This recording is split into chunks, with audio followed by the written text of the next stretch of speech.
وہ اتنا سمجھو کہ میرے رب کا ایک امر ہے، آپ ختم ہو گئی.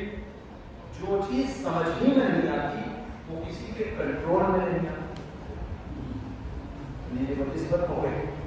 جس چیز کو آدمی پہلے پہچان نہ پائے، سمجھ نہ پائے، دیکھ نہ پائے، چھو نہ پائے، چیک نہ پائے، اس کے اختیار آ سکتا ہے. کسی چیز کو کنٹرول کرنے کے لیے کم از کم اسے محسوس کرنا ضروری ہے. ٹھیک ہے، بہت سی چیزیں آنکھوں سے نہیں دکھتی مگر انسان اس کو کنٹرول کر رہا ہے.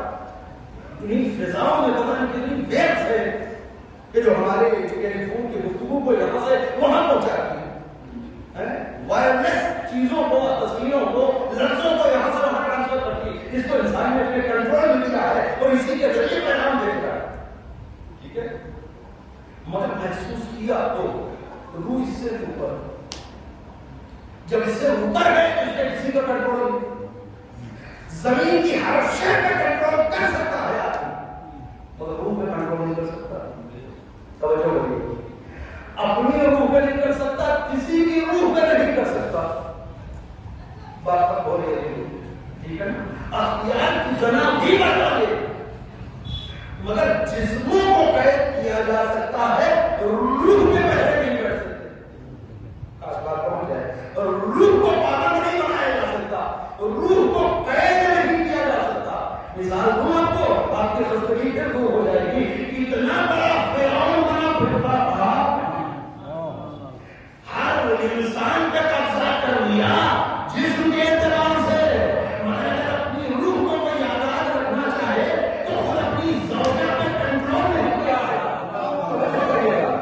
ہاتھ پاؤں باندھ دیے، ہاتھ پاؤں میں تیریں ٹھوک دی مگر روح جو کہہ رہی تھی اللہ اللہ، اس روح پہ قبضہ نہیں کر پایا.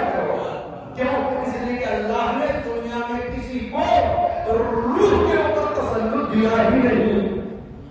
اگر جملہ کہہ رہا ہوں حدیث واضح ہو جائے گی آپ کے لیے. یعنی کتنا بڑا بھی کوئی زمانے کا فرعون بن جائے وہ جسموں کو تو قید کر سکتا ہے اور روح میں اختیار نہیں پیدا کر سکتا. یعنی وہ یہ رہے گا اور روح میں اختیار نہیں پیدا کر سکتا. پیغمبر نے خوبصورتی سے حرارت قتل حسین کو رکھا کہاں؟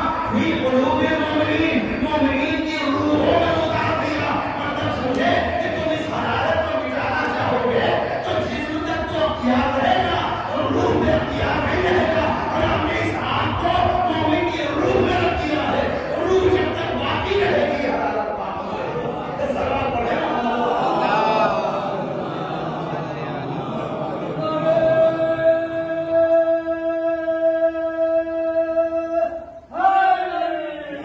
یہ حرارت روح میں اتر جائے انسان تو پھر نہ اسے آزمائشیں بجھا سکتے ہیں، نہ اسے قید خانے سرد کر سکتے ہیں، نہ اسے اصلی ٹھنڈا کر سکتی ہے.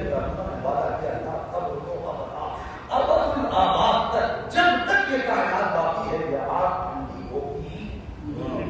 آپ دیکھیں کہ ہر سال تمام تر مشکلات کے باوجود، تمام تر پہلوں کے باوجود کیا کوئی حاکم، کوئی ظالم، کوئی بادشاہ، کوئی حکومت اس آگ کو بجھا پائی؟ ایسا نہیں ہے کہ بجھانے کی کوشش نہیں کی. اب اللہ کے اتنے پہرے چلائے گئے، اتنے فتوے دیے گئے، اتنا کچھ خرچ کیا گیا، کسی بھی طریقے سے اس آگ کو ٹھنڈا کر دیا جائے. مگر جتنا اسے ٹھنڈا کرنے کی کوشش کی گئی یہ آگ اتنی بہت پچھڑ گئی.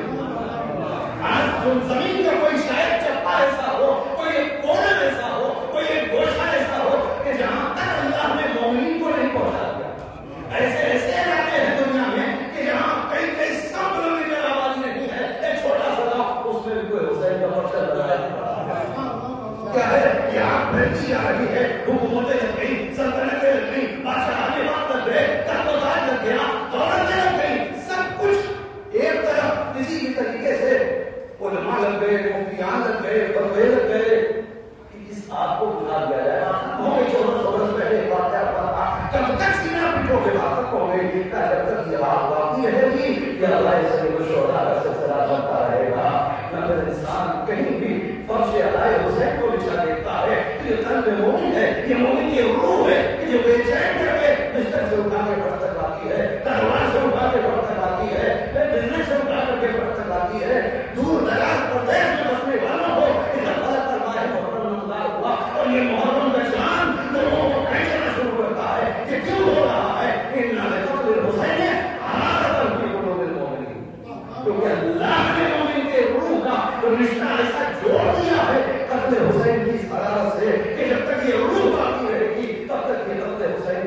گرمی اپنا اثر دکھاتی رہی ہے، ہر گرمی اپنا اثر دکھاتی ہے، حسین کی حرارت بھی